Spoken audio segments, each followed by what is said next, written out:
कल मैं किसी से बात कर रहा था तो उनका कहना था कि ऐसा है, अभी मुझे डाइवोर्स केस फाइल करना है, लेकिन अभी मैं थोड़ा रुक रहा हूं क्योंकि मैं ये सोच रहा हूं कि डाइवोर्स केस मैं तब फाइल करूंगा जब जो है नए कानून लागू हो जाएंगे।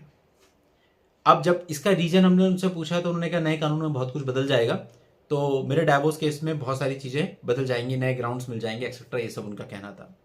देखिए, आप सबको पता है कि 1 जुलाई 2024 से देश भर में नए कानून लागू हो रहे हैं, लेकिन एक और चीज ध्यान रखिए, जो नए कानून हैं ये केवल जो पुराने क्रिमिनल लॉज हैं उनको चेंज करेंगे। यानी जो पुराने कानून है आईपीसी, सीआरपीसी और एविडेंस एक्ट, केवल उनको रिप्लेस करेंगे। यानी जो चेंजेस होने वाले हैं केवल क्रिमिनल लॉज में होने वाले हैं। सिविल लॉ में कोई भी किसी भी प्रकार का चेंज नहीं है। सीपीसी वैसा का वैसा ही है, और जो भी आपके सिविल केसेज होंगे उन पर इसका कोई भी इंपैक्ट नहीं पड़ेगा। तो आपके सिविल केस मैट्रिमोनियल में कौन कौन से होते हैं, जैसे कि आपका डाइवोर्स का केस हो गया, कोई इंजंक्शन सूट हो गया, या फिर इसके अलावा आपका चाइल्ड कस्टडी का केस हो गया।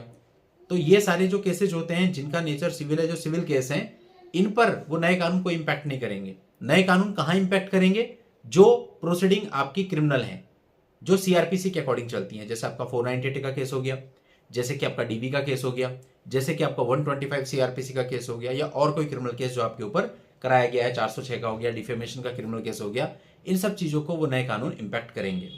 हाँ, जो लोग वेटिंग पीरियड में, यानी उन्हें कुछ फाइल करना है, इसको दूसरे नजरिए से देखते हैं, आपको डाइवोर्स फाइल करना है, तो इस तरह से तो आपको फायदा नहीं मिलेगा कि भाई नए कानून लागू हो रहे हैं तो आपके डाइवोर्स के केस में बहुत बड़े परिवर्तन हो जाएंगे, ऐसा नहीं है। लेकिन हाँ, जब भी आपने देखा होगा कि आप डाइवोर्स का केस इनिशियली खुद से फाइल करते हो तो वाइफ की तरफ से बैकफायर में तीनों चारों केस आ जाते हैं।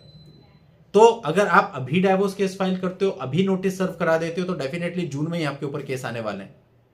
तो वो जो केस वाइफ की तरफ से आएंगे वो क्रिमिनल होंगे।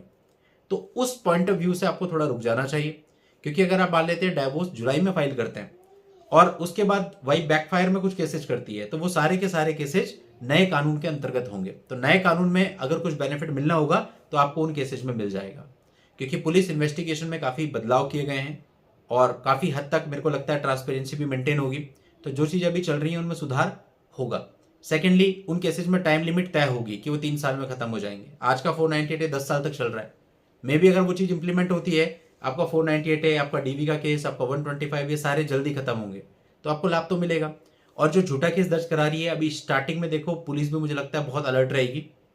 मुझे नहीं लगता इस प्रकार के केसेज आसानी से दर्ज हो पाएंगे, तो इसलिए उस तरह से आपको बेनिफिट मिल सकता है। लेकिन डायरेक्टली आप ये सोचते हैं कि सिविल केस में आपको कोई बेनिफिट मिल जाएगा, तो वैसा बिल्कुल भी नहीं है।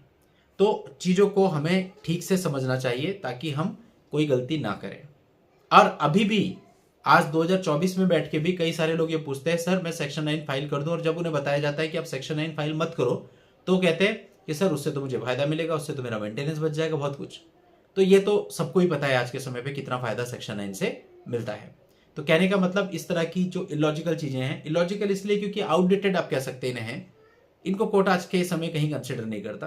कहीं ऐसा नहीं होता कि आपने सेक्शन 9 का फाइल केस किया है तो आपको मेंटेनेंस नहीं देना होगा, कहीं ऐसा कोई फायदा आपको नजर नहीं आता, आपको मेंटेनेंस फिर भी लगता ही है। तो सीधी सीधी बात है कि वेट करो, कुछ मत करो। गलत चीजें करने से बेहतर है कि कुछ मत करो, कम से कम एक प्रोसीडिंग तो कम होगी। तो प्रोसीडिंग्स को बढ़ाना नहीं है, आपको देखना है जिन प्रोसीडिंग्स से आपको लाभ मिलता है केवल उन्हीं प्रोसीडिंग्स को आप इनिशिएट करो, उसी में अपना टाइम, एनर्जी, पैसा लगाइए। और जो प्रोसीडिंग्स यूजलेस हैं उनसे केवल अपना बर्डन और मत बढ़ाइए, केवल आप और उलझा हुआ महसूस करेंगे, इसके अलावा कुछ भी नहीं होने वाला है। तो दोस्तों, आज के इस वीडियो में इतना ही। नेक्स्ट वीडियो में नई जानकारी के साथ मैं आपसे फिर मिलता हूं, तब तक के लिए goodbye and thank you for watching. Take care.